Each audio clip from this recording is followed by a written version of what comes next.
So here's the preamble. The day my reality split into two. In February of 2016, I began to experience two separate realities at the same time. In one reality, candidate for president Donald Trump had just ended his chances of becoming president of the United States by refusing to disavow the KKK. And David Duke, on a CNN interview with Jake Tapper, Trump said he didn't hear the question. This was a big problem for candidate Trump. It was also a big problem for me.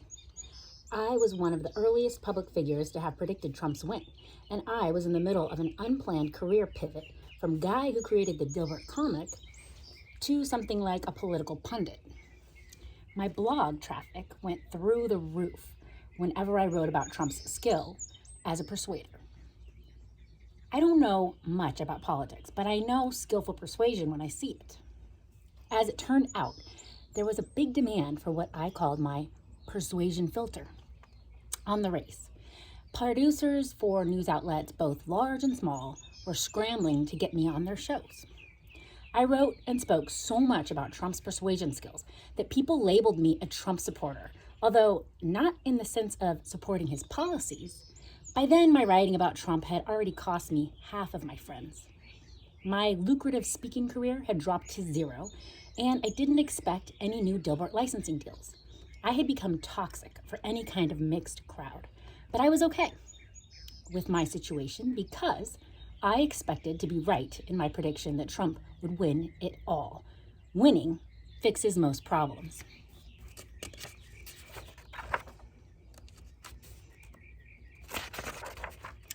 Although the polls disagreed with me, I thought my prediction of a Trump win was looking good until the Jake Tapper interview on CNN.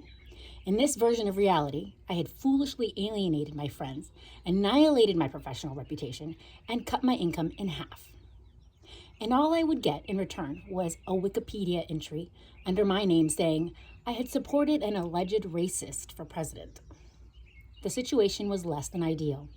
I publicly disavowed Trump because of his CNN interview, just to get out of the blast zone. But by then, it was too late to salvage everything I had already lost. Like an idiot, I had managed to turn a respected career as one of the top cartoonists in the country into a grimy embarrassment that wouldn't wash off. That was one version of reality. I experienced a second version of reality.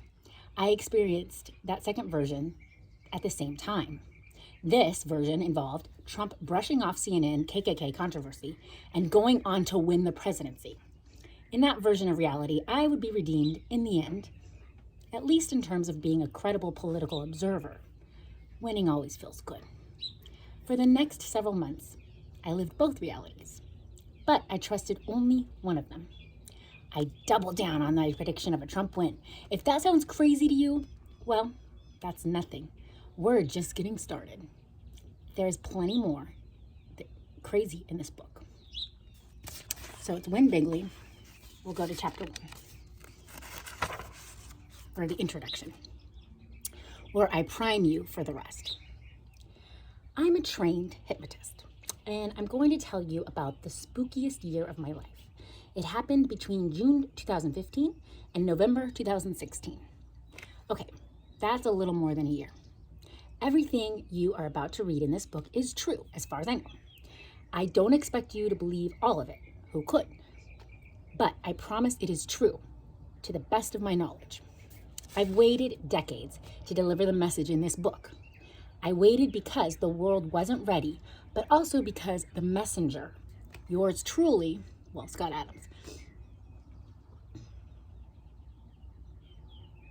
didn't have the skill to deliver it right. The story was too hard to tell, but it was important and it needed to be told.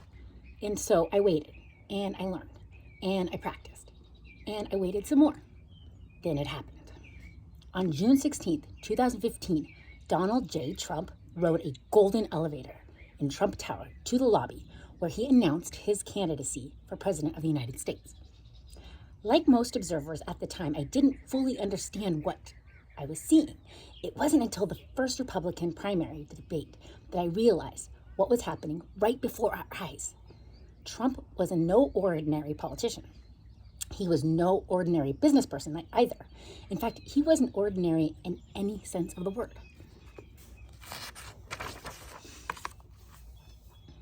Trump is what I call a master persuader.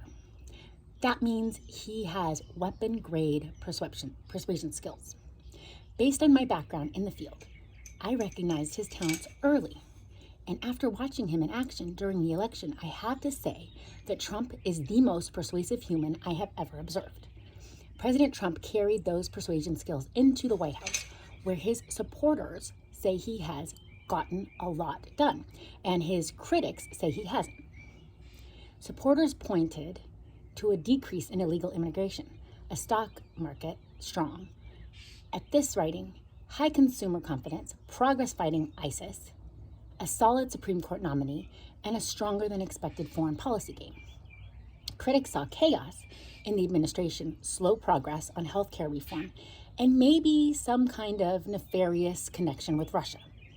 President Trump's critics, and mine, Scott Adams's, asked how I could call the president a master persuader when his public approval levels were in the cellar. The quick answer is that low approval didn't stop him from winning the presidency. And according to his supporters, it didn't stop him from getting things done on the job. His persuasion skills, combined with the power of the presidency, were all he needed. Keep in mind that disapproving of Trump's style and personality is a social requirement for people who long for a more civil world. Effectiveness is a separate issue from persuasive skill. But here's the fun part. I also believe that Trump, the master persuader, was going to do far more than win the presidency. I expected Trump to rip a hole in the fabric of reality so we could look through it to a deeper truth about the human experience. And he did exactly that, but not everyone noticed. That's why I made it the theme of this book. The common worldview shared by most humans is that there is one objective reality. And we humans can understand that reality through a rigorous application of facts and reason. This view of the world imagines that some people have already achieved a fact-based type of enlightenment that is compatible with science and logic, and they're trying to keep the rest of us to see the world the right way. As far as I can tell, most people share that interpretation of the world. The only wrinkle in that worldview is that we all think we are enlightened ones, and we assume the people who disagree with us just need better facts and perhaps better brains in order to agree with us. That filter on life makes most of us happy because we see ourselves as the smart ones. And it does a good job of predicting the future, but only because confirmation bias, our tendency to interpret data as supporting our views, will make the future look any way we want it to look, within reason. What I saw with Trump's candidacy for president is that within reason part of our understanding about reality was about to change bigly. I knew the candidate Trump's persuasion skills were about to annihilate the public's ability to understand what they were seeing, because their observations wouldn't fit their mental model of living in a rational world. The public was about to transition from believing in a rational world. The public was about to transition from believing with total certainty the clown can't win to hello, President Trump. And in order to make that transition, they would have to rewrite every movie playing in their heads. To put it in simple terms, the only way Trump could win was if everything his critics understood about the true nature of reality was wrong. Then Trump won. That's what I mean by ripping a hole in the fabric of the universe. Think of it as the moment your entire worldview dissolves in front of you.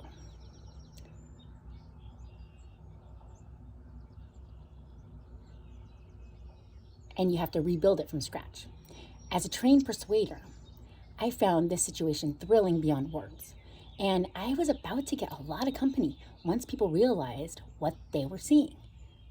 I'll help you find the hole in that Trump punched through the universe. So I'll help you find the hole that Trump punched through the universe, so you can look through it with me to the other side. Put a seatbelt on your brain. You're going to need it. Before we go further, I need to tell you that Trump's stated policies during the campaign did not align with my political preference. Nor do my views line up with Clinton's stated policies during the race. I realize this is hard to believe. So I'll need to give you some examples to make the point. This little detour is necessary so you can judge my political bias. Of course, Scott Adams' political bias, not me, just commenting on his work. It is important context because the message is always connected to the messenger. If you are a regular reader of my blog, you can probably skip this part. I label myself an ultra liberal, and by that I mean liberals seem too conservative to me. I'll give you some examples. Generally speaking, conservatives want to ban abortion, while liberals want it to remain legal. I go one step further and I say that men should sideline themselves from the question and follow the lead of women on the topic of reproductive health. Men should still be in the conversation about their own money, of course.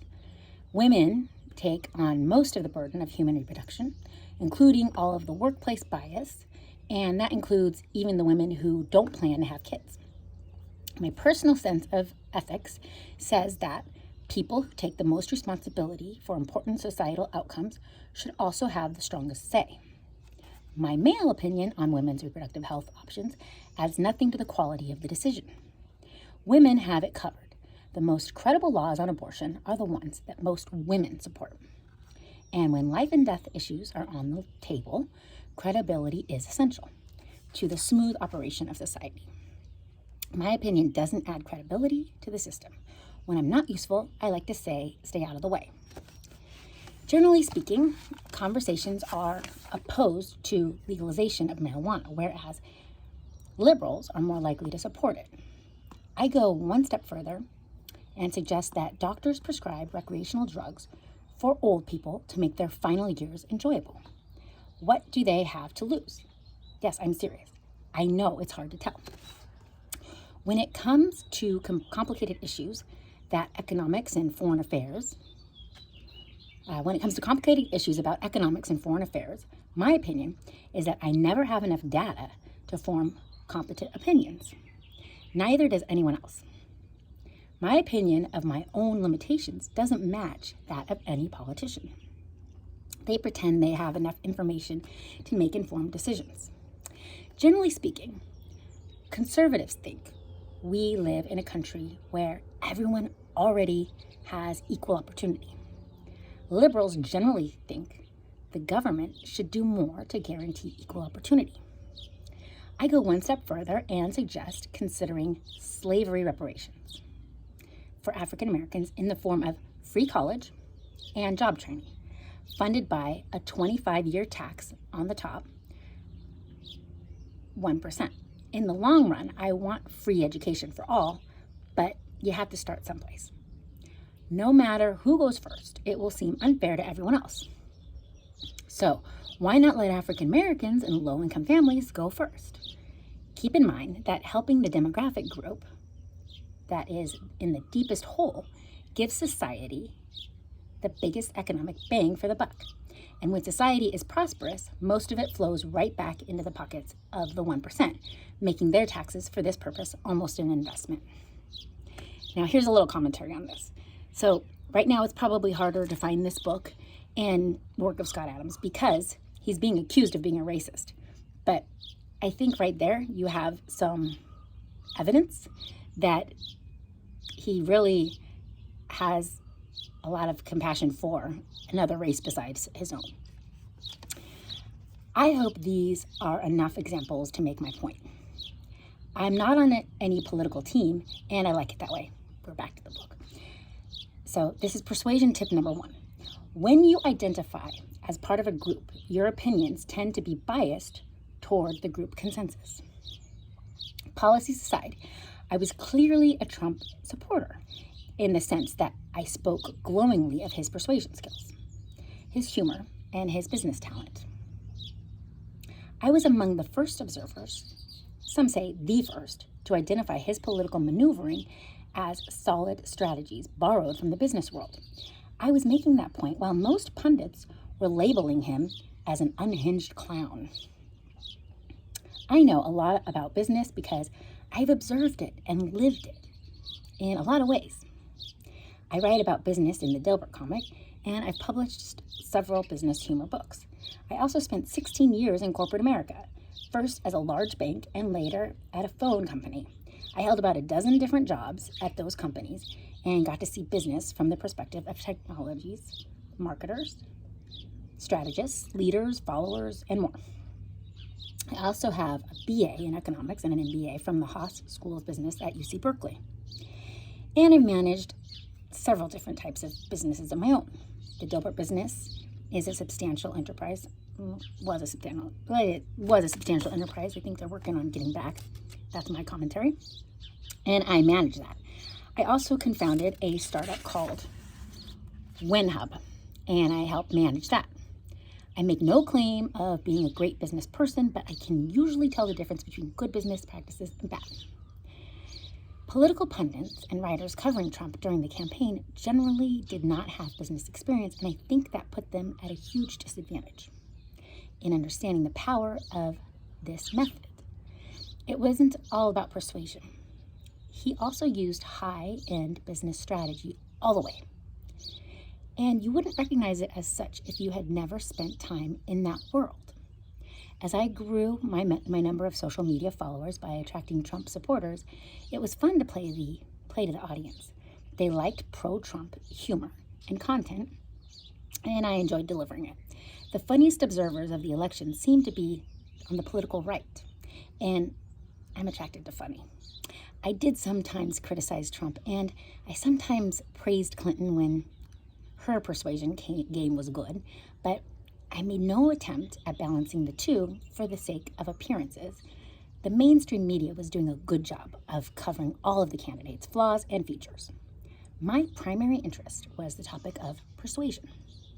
And on that dimension, Trump owned the election until the summer of 2016. That's when Clinton's persuasion game went weapons grade, and it became a fair fight for the first time. If you would like to see my list of Trump's mistakes, I've organized them in Appendix D. I did that so you won't think I'm blind to his missteps.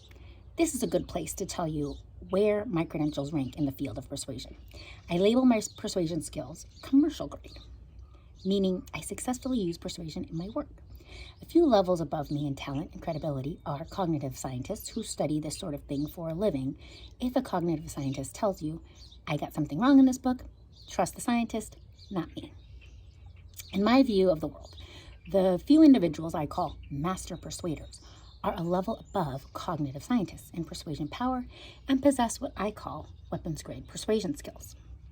The qualities that distinguish weapons grade persuasion from the academic or commercial types are the level of risk-taking and the personality that goes with it.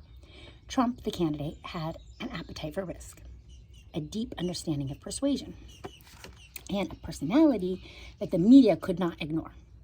He brought the full package. Here's the summary of the persuader types. The most powerful are at the top. Master persuaders includes several presidents, Steve Jobs, Peggy Noonan, Tony Robbins, Madonna, etc. Cognitive scientists and commercial grade persuaders, people such as Scott Adams. I'll try to compensate for my lack of a PhD in cognitive science by linking to sources where it makes sense. But much of this book is based on decades of personal practice and observation of what works and what doesn't in the realm of persuasion.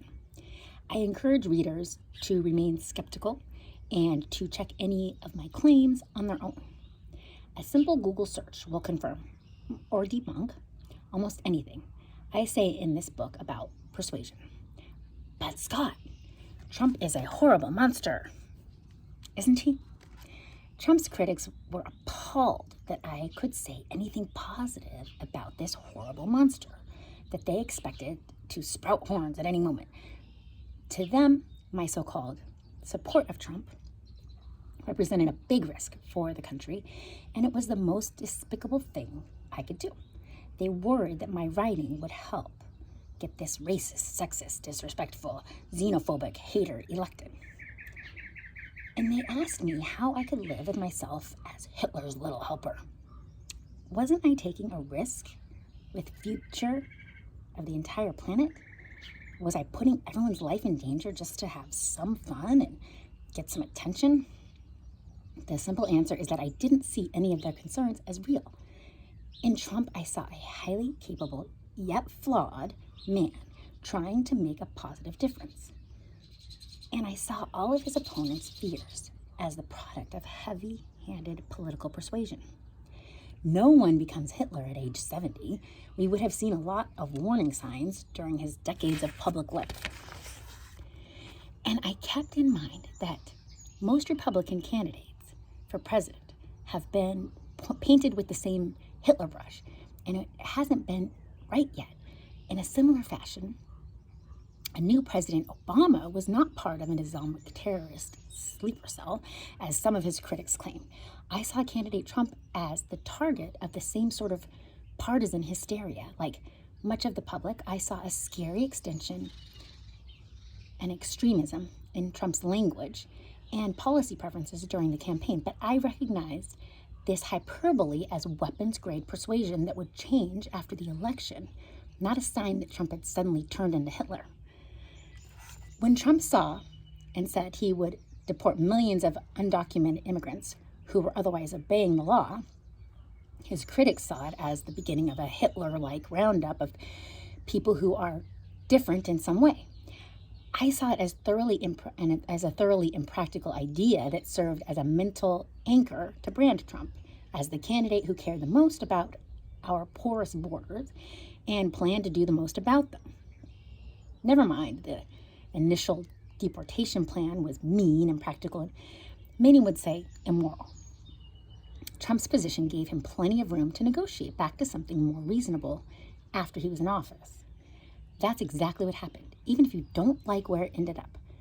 As I write this, President Trump's current immigration policy is focused on deporting undocumented immigrants who committed serious crimes after entering.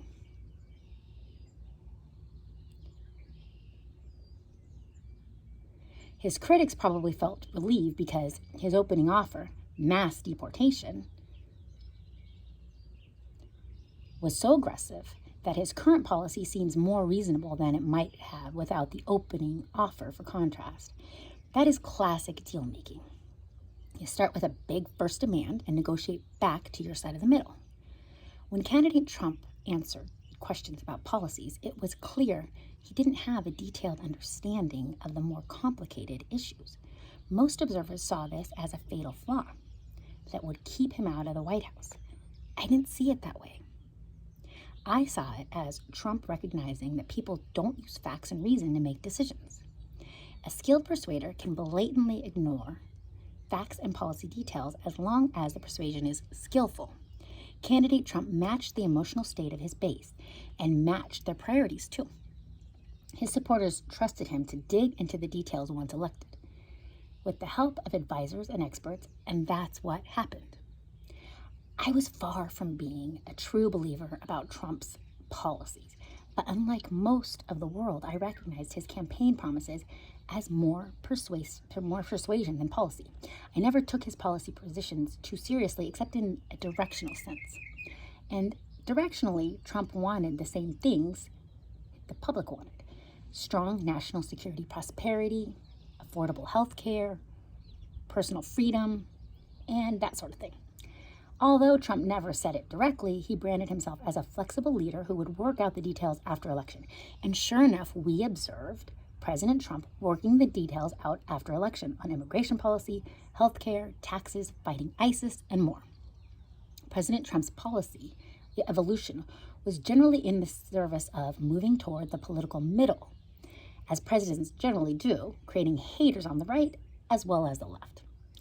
My point is that I wasn't invested in Trump's stated policies because I assumed he would drift toward the acceptable middle once he was elected. And that's what we saw. He backed off on mass deportation of undocumented immigrants, waterboarding terrorists, killing the families of terrorists, and calling China a currency manipulator. He educated himself enough on climate change to decide that the Paris Climate Accord was a bad agreement, no matter what anyone thought of the science. On social issues, Trump favored leaving those decisions with the individual states, which is a Republican form of moderation, even if you don't like the outcome. People have asked if I was really as confident in Trump's win as I claimed I was. The answer is that I did feel confident in my prediction to such a degree that it seemed puzzling even to me. I had lots of reasons for my prediction, as you will see throughout the book, but those reasons were not enough to justify my oversized confidence that Trump would win. Clearly, there were some irrational processes going on in my mind that made me confident in an outcome that no rational person would have been confident about. I describe some of those influences in the last part of this book. The short version is that I was detecting patterns that all pointed in the same direction. But all of that could have been confirmation bias or magical thinking. There were a few times during the campaign, usually after Trump did something spectacularly provocative, where my confidence was challenged. In every case, my confidence bounced back quickly, with one exception: the Access Hollywood Pussycat tapes in which Trump was caught saying shocking things about his experience with women. For several days, I thought that scandal would be the end of Trump, but even that wasn't enough to keep my irrational confidence in a Trump win from returning. You'll read more about this later in the book. I made a point of sampling the election news on both sides of the political spectrum. I'm not sure how common that practice is. Most people are habit-bound to the news sources that tend to agree with them. The voters who were consuming only left-leaning news were convinced Trump was a monster. The voters consuming conservative news were convinced that Hillary Clinton was evil incarnate.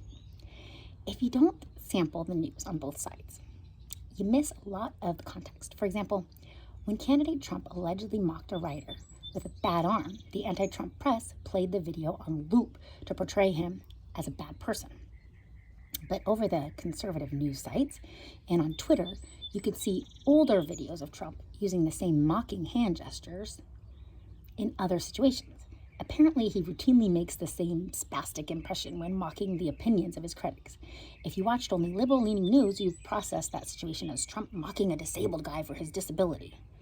That monster. But conservatives saw that context, understood the mocking as being generic, and correctly labeled it as so-called fake news. I saw the news coverage on both sides, so I wasn't worried. We might elect a president who mocks people's disabilities. When Trump critics accused him of laziness, ignorance, and cruel intentions, I saw a skilled persuader who knew what mattered and what didn't. Apparently, he was more right than wrong on his priorities because he won the election. Had I seen signs that the worst accusations against Trump were even 1% likely to be true, I would have backed off my support. But as a trained persuader, I saw the scariest accusations against Trump as routine political persuasion and not as an indication that Hitler was coming. I never had a moment of doubt on this point. Based on my lifetime of experience with persuasion, the situation was both simple and clear. It only looked risky to the untrained. Why I could see and say what other pundits could not. I had an advantage in explaining Trump to the public because I have an unusual talent stack. For starters, I am a trained hypnotist and a lifelong student of persuasion. Trained persuaders recognize the techniques used by other persuaders in a way that the untrained do not. So I had that going for me. As I mentioned, it was also among the first to point out that Trump was using high-end business strategy that looked crazy to political pundits who had no business experience. I have extensive business experience across a variety of fields. So most of what Trump was doing looked familiar to me. For example, where others saw Trump pushing outrageously impractical and even immoral policies, I saw him using standard negotiating tactics and hyperbole to make it easier to find the middle ground, and he did. Like Trump, I grew up in New York State. That helped me understand his communication style. The provocative things Trump said during the campaign shocked much of the country.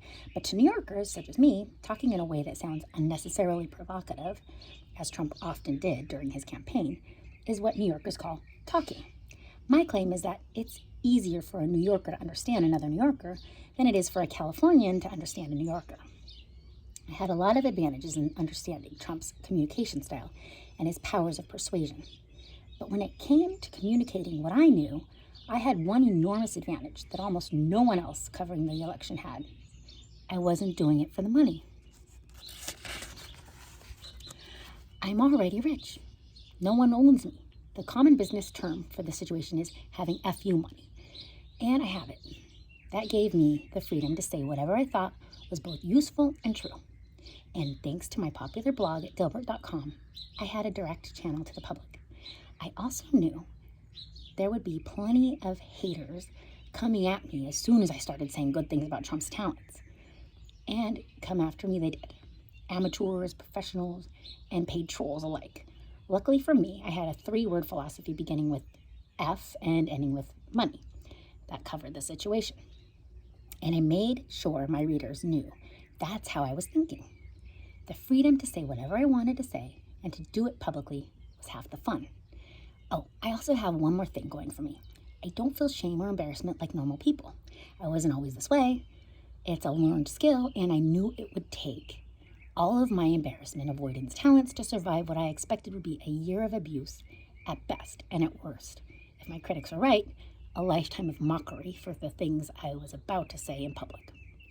That kind of risk has never stopped me from doing anything I confess to enjoying the adrenaline of it all. I invite you to come along for the ride in the form of this book. You're going to like it.